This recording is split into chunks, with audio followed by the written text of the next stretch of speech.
یہ باتیں کرنے کرانے کی ہیں کہ خود سے کام کر لینا سنت ہے؟ آپ نے 2 منٹ لگائے ہیں اور آپ نے کسی پر روب ڈال کے آپ فارغ ہو گئے۔ اخلاقی رویوں میں سب سے زیادہ ضروری تو دوسرے کا احساس کرنا ہوتا ہے۔ اخلاقی رویوں میں سب سے زیادہ حاجت تو دوسرے کی تکلیف اور شدت کا احساس کرنے کی ہوتی ہے۔ میرے صاحب فرمایا کرتے تھے 10 منٹ کیوں انتظار کراتے ہو لوگوں کو؟ تم نے ممبر پہ کہا تھا میں 2:15 بجے جماعت کراؤں گا، 2:16 کیسے ہوئے؟ تمہیں اس کا پاس ہونا چاہیے تھا، تمہیں خیال ہونا چاہیے تھا کسی شخص کو کسی وجہ سے کوئی تکلیف، کوئی کسی اذیت کا شکار کیوں ہو، کوئی پریشان۔ میں اب تو الحمدللہ آپ اتنی بڑی تعداد میں آ گئے کہ جگہ آپ کے لیے مشکل ہو گئی، ورنہ شروع میں جب میں محافل کا ٹائم دیتا تھا تو میں وقت پہ چلا جاتا تھا۔ اگر کسی سے کہا ہے نا کہ 6 بجے آئیں گے تو 6 بجے چلے گئے، وہ کئی والی گھر والے پوچھتے سن تسی آ بھی گئے ہو، تو میں کہتا سانو تسی ویلے ہیں سمجھ لو۔ ہمارا مزاج نہیں ہے نا جی، بلکہ ایک تقریب میں مجھے دعوت دی گئی تو اس پہ لکھا تھا 6 بجے، تو میں وہاں پہنچا تو میزبان بھی نہیں آئے تھے۔ مجھے بتائیں شادی کا کارڈ سارا خاندان بیٹھ کے لکھتا ہے نا، روانگی برات 1 بجے، 1 بجے جاتی ہے برات، مشترکہ جھوٹ بولا سارے خاندان نے۔ یہ رونے کی بات ہے، ہنسنے کی تھوڑی ہے۔ مسلمان اور جھوٹ بولے، مشترکہ طور پہ کہا یہ جھوٹ ہے۔ محفل ہوگی بعد از نماز عشاء، تو ختم کب ہوگی یہ بھی تو بتائیں۔ آپ نے قوم کو تو ایک شخص کا بتایا تھا کہ فلاں صاحب خطاب کریں گے، یہ مقامی، قومی، عالمی شہرت یافتہ، یہ کہاں سے آ گئے؟ کیوں تکلیف دی گئی؟ بلکہ ہم نے تو منصوبہ بندی کی ہے کہ لوگ ہمارے جلسوں میں نہ آئیں۔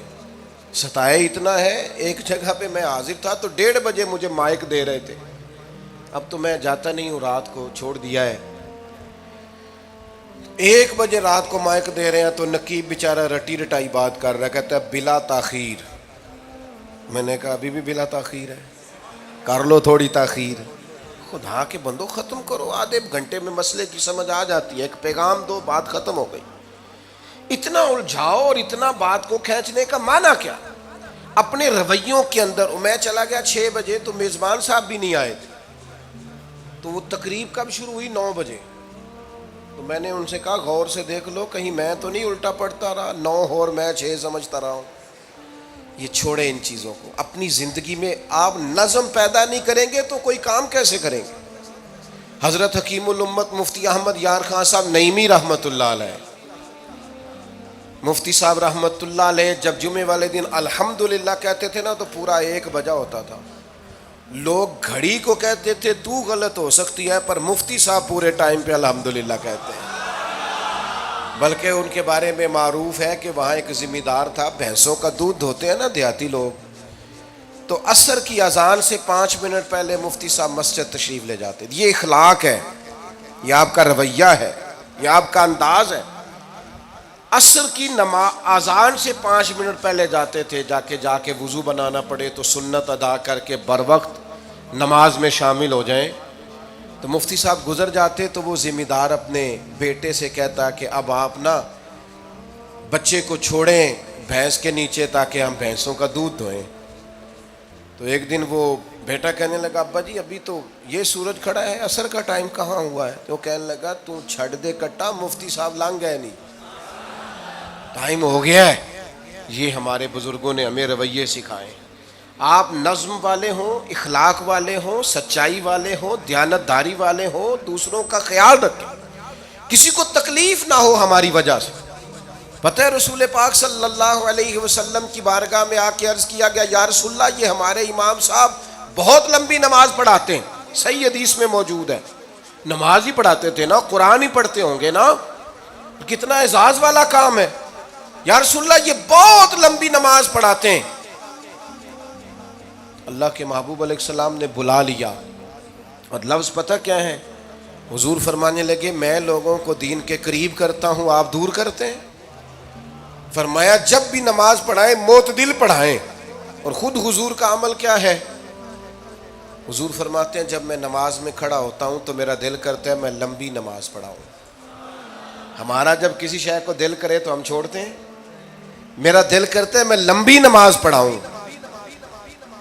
لیکن حضور فرماتے ہیں پھر پیچھے سے کسی بچے کے رونے کی آواز آتی، میں سوچتا ہوں اس کی ماں پریشان ہوگی، میں نماز مختصر کر دیتا.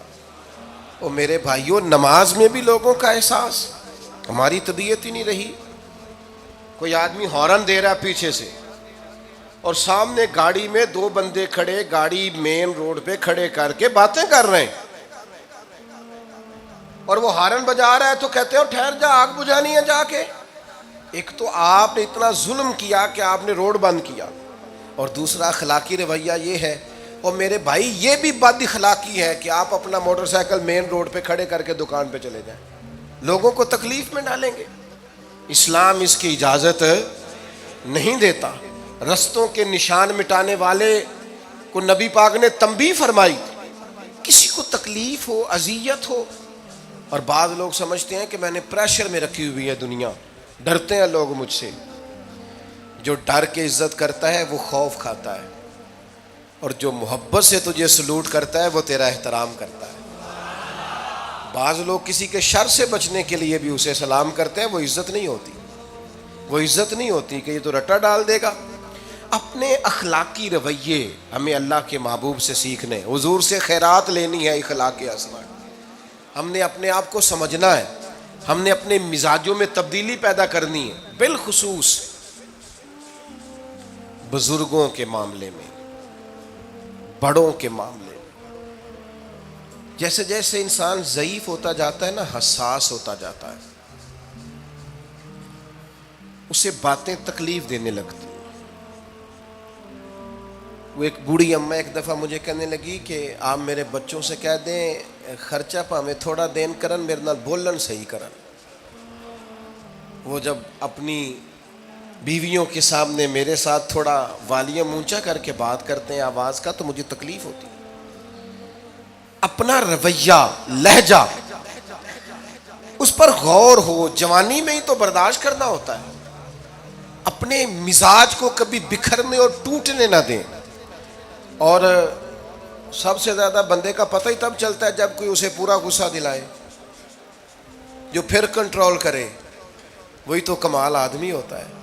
آ کے کہا گیا تھا نا نبی پاک علیہ السلام کو کہ یا رسول اللہ وہ معاذ اللہ ان لفظوں کے ساتھ تانا و تشنیع کرتے ہیں، نقل کفر کفر نہ باشد. تو حضور فرمانے لگے وہ پتہ نہیں کس کی باتیں کرتے ہیں، مجھے تو اللہ نے محمد بنا کے بھیجا ہے. میں تو محمد ہوں، اور محمد ہوتا ہی وہ ہے جس کی تعریفیں ہوں. وہ پتہ نہیں کس کی باتیں کر رہے ہیں، چھوڑو. وہ پتہ نہیں اس کی بات کر رہے ہوں گے جس کا وہ معاذ اللہ نام بگاڑتے ہیں. میرے عزیز، تھوڑا سا برداشت، اور آپ جملوں سے غور کریں، کسی کے لہجے سے غور کریں کہ وہ بندہ کہیں تکلیف میں تو نہیں، آزمائش میں تو نہیں. میں پہلے ہی مختصر تقریر کرنا چاہ رہا تھا، اب آپ لوگوں نے اور مختصر کرا دیا مجھ سے، تو میں بس بات کو سمیٹنے لگا ہوں، آپ غور فرمائیں گے. ایک دن نبی پاک علیہ السلام نے سید عائشہ صدیقہ رضی اللہ تعالیٰ عنہ سے فرمایا. حضور فرمانے لگے عائشہ جب آپ مجھ سے خوش ہوتی ہیں تب بھی مجھے پتہ چل جاتا ہے، اور جب آپ کے دل میں کوئی بات ہوتی ہے تب بھی پتہ چل جاتا ہے. تو سیدہ پاک عرض کرنے لگی حضور مجھے میری ماں روئے، میں اور آپ سے ناراض. تو کریم فرمانے لگے بتاؤں پھر؟ یا رسول اللہ فرمائیے. حضور فرمانے لگے عائشہ آپ کبھی کبھی قسم اٹھاتی ہیں؟ یا رسول اللہ اٹھاتی ہوں.